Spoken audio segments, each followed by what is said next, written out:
weebs and weirdos, I came across a very strange side of TikTok involving a new form of anime content, and it's like some kind of like rant videos, and I kind of want to talk about them because they're very strange and very drama filled. If you haven't noticed already, my hair is all gone.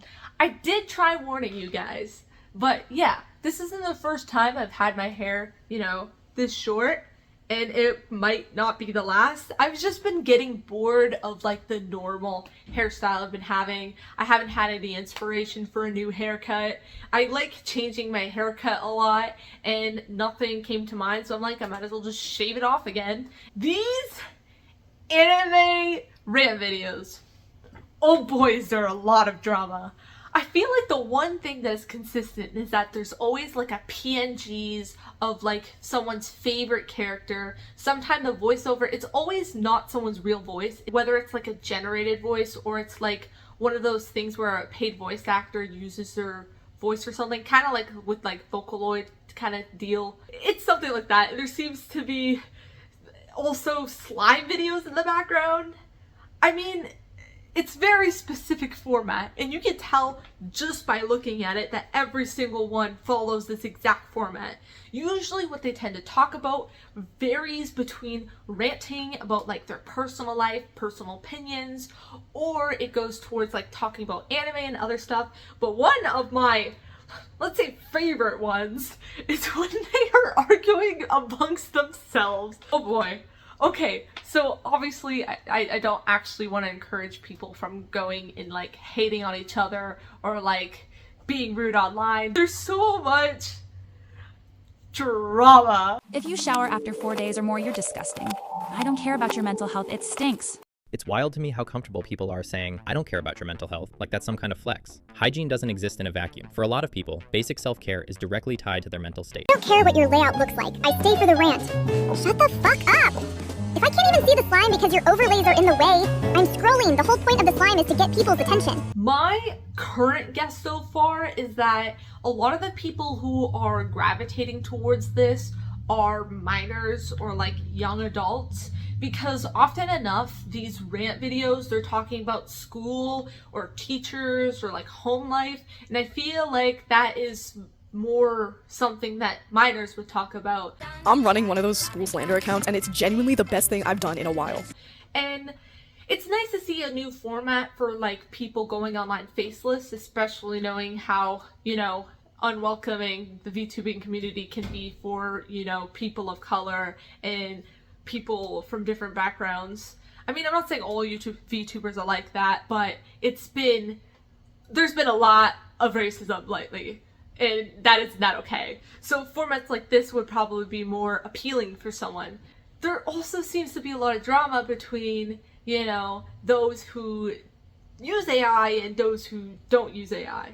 Explaining to you fucking idiots the difference between this AI voice. You look me dead in the eyes and tell me you hate this woman. And an AI voice on 11 Labs, because you all piss me off. Text-to-speech voice AI on 11 Labs is created using consenting voice actors who are paid for the use of their voice, as opposed to voices of characters that you can find on Fish Audio, where these voices are sampled non-consensually, and the voice actors are not paid for their voices to be used. Training these AIs can be dangerous because voice actors can be framed for saying things they did not state. Their voices can be non-consensually profited off of, and it helps train other AI voices indirectly. If you don't know, there is difference between generative AI and a bunch of like other kinds of AI, like for those character voices. Often enough, they're real voice actors being paid to use their voices to create these like things, compared to like being trained off of other people's work, usually without permission.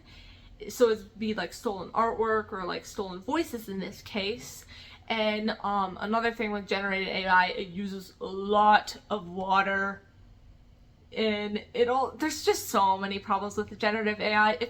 If you probably heard many people talk about it already. If you haven't, I'll probably show up here a lot of people who talk about why generative AI can cause a lot of problems if you want to look into that. But it makes sense why in this community there would be an issue with that. I don't know how prevalent it is because, well, I'm like an outsider looking in, but damn, they have their issues too, I guess. One of my main criticisms is, where are they getting these slime videos? Like, are they stealing other people's content, or like, are they getting permission? I don't know.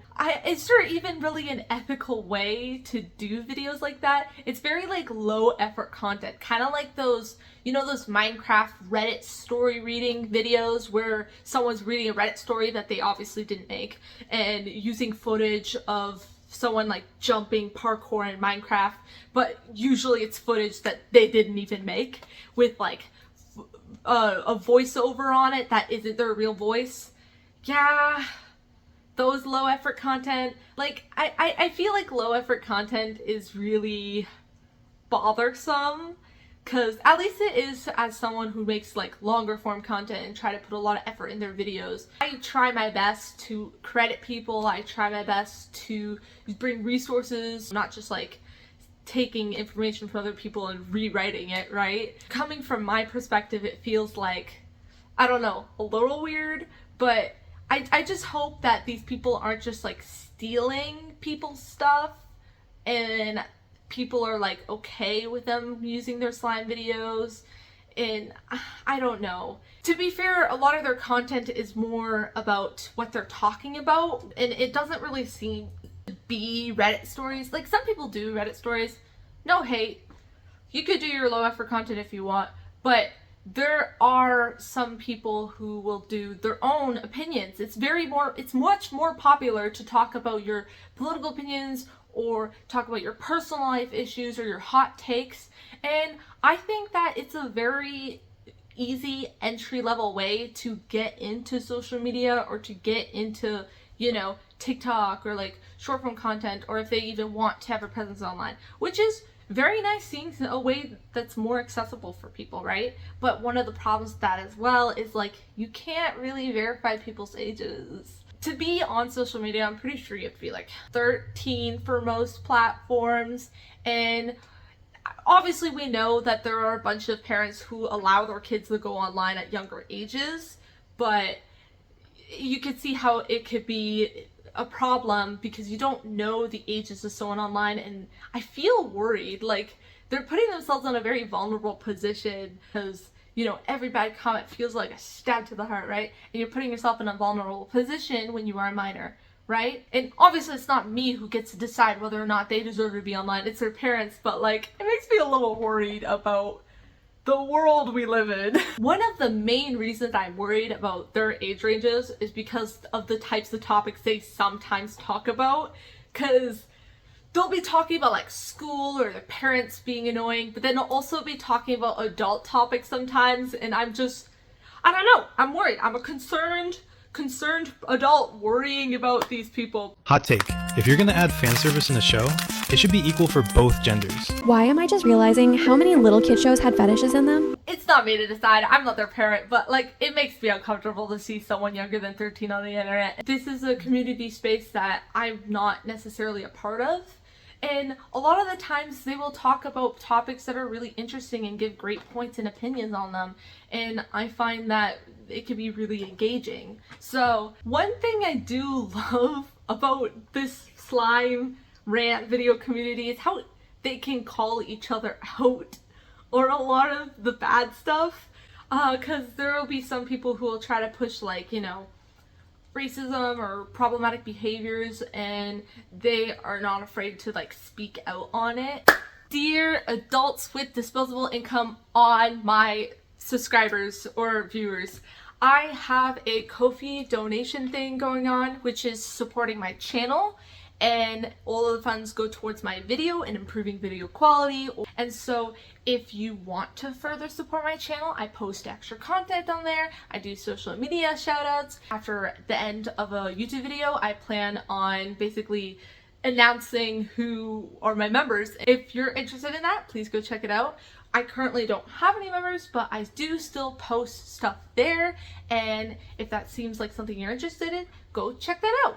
Trust me, you are not forced to. Do not spend money if you don't have it, please. All just to support my channel. It's all like just donation stuff. It would really help you know, push my video qualities forward, and I really just can't wait to get to monetization. We have, I think last time I checked, it was around like 680 subscribers. Meaning I'm close to 700 subscribers, which is exciting.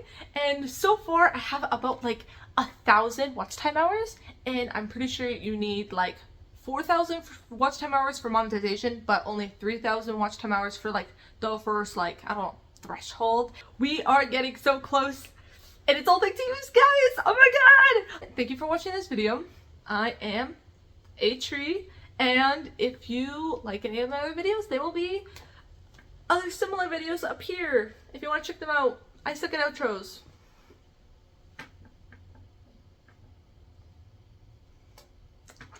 Bye.